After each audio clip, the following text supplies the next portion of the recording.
Some say that he uses bugs to wield the power of dragons. Others say that he once punched God in the heart. All we know is he's called the Stig.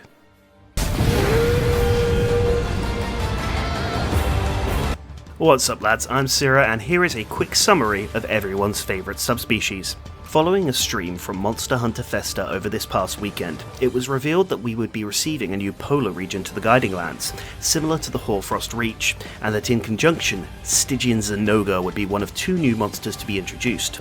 We'll be focusing on the dog in this video, as I can appreciate there are a few people out there who are unfamiliar with what to expect. Onto the basics.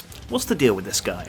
Stygian Zinogre is a subspecies of Zinogre, first appearing in Monster Hunter 3 Ultimate. In this game, he was a G-rank exclusive, appearing in the frozen tundra and scorching volcano regions.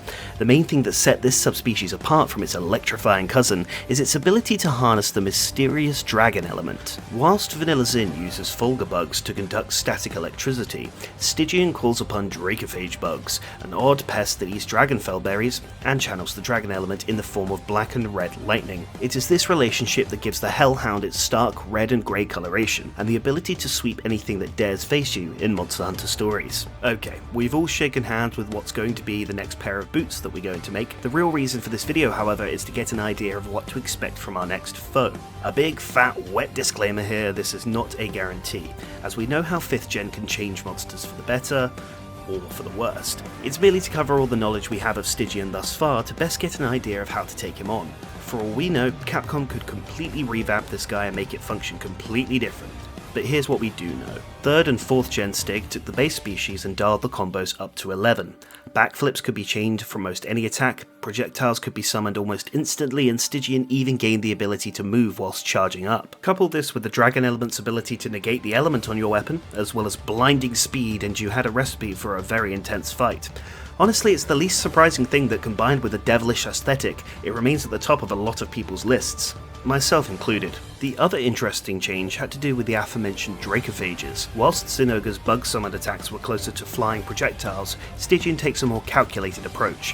When summoned, these scarlet orbs would float briefly before targeting an unfortunate hunter and homing in on them. This slight delay added further chaos to the fight, as hunters would have to accommodate for not only what attack Stygian was going to throw out next, but also the angry insects that would be coming for you shortly afterwards. Common strategy was to use Stygian Zinogre's body as a shield, as when the Dracophage bugs hit, it would actually cause a small amount of damage. Naturally, the reason I'm breaking it down this way is to give a scope of what to expect from our HD 5th gen version of Cerberus here. With the Dracophages, I expect them to function somewhat like the infused meat spit that Ebony Odogaron can do, perhaps without a lingering effect. We can also see a few new attacks in the brief trailer clip, most notably a spinning forward dash comboed after a somersault, indicating a further emphasis on the unrelenting nature of its cousin. The ability to walk while summoning element from the heavens also appears to have been expanded upon, with a large field of effect Dragon Strike being seen here, and Stygian merely walking causes it to crackle with power. Very exciting, albeit brief trailer indeed. Some final things to note about the fight is that Stygian typically bore a weakness to water and thunder, 2 comically underused elements in the current 5th gen state of play, and better hit zones for element than its electric relative, so I'm hoping that optimal play against him will require keeping your element as active as possible, despite the looming threat of Dragon Blight. Make sure to make your sets accordingly. So once we take down this emo kid successfully, are there any hints as to what to expect from the gear? I mean, of course, that is why I'm asking this rhetorical question, idiot. The weapons are pretty cut and dry. Average raw, good purple sharpness, neutral affinity, and high dragon. They'll definitely give Black Veil weapons a run for their money, although dragon is pretty oversaturated at this point, so I don't expect much based on previous installments. The armor, however, is where it starts to get interesting. If we look at base Zinogre in 5th gen, it has 2 skills on the armor that have always been present throughout the ages, and that's latent power and thunder attack.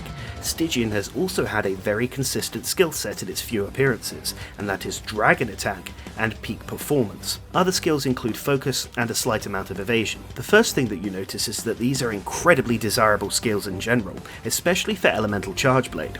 A set with these abilities in good slots will be incredibly welcome, and have the potential to really power up our Dragon options. But then there's another thing to ponder. As mentioned before, normal Zinogre and Stygian have their staple 2 skills, Latent Power for the base, with Peak Performance on the subspecies. If we consider the existence of the new set bonuses, as well as note that latent power obtained 2 extra levels with the secret skill, then this could point to an incredibly exciting prospect for peak performance. Imagine, if you will, peak performance secret, granting 30 to 40 true raw at the new level 5 whilst your health is full. One of the single highest raw boosts without any crippling activation costs, such as Fortify or Heroics, would certainly be a wonderful way to keep in theme throughout the past generations. Or, we could just get Elemental Acceleration or Tool Specialist Secret, no one knows, but if they kept Vanilla Sin on topic, then why not Stygian, huh? As it stands, we have about a week until the next dev diary and the introduction of Stygian, so we'll find out then. To close out today's video, here's a bit of footage from Frontier's Stygian. The interesting thing to note here is that not only can it inflict Dragon Blight, but as this builds up, your items and weapon sharpness begin to disappear, meaning that high levels of dragon resistance are basically mandatory, as well as quick reaction times for the apocalyptic one-shot attack. Stygian Zinogre. Get your thunder weapons and null breeze ready, lads. It's going to be a fun one.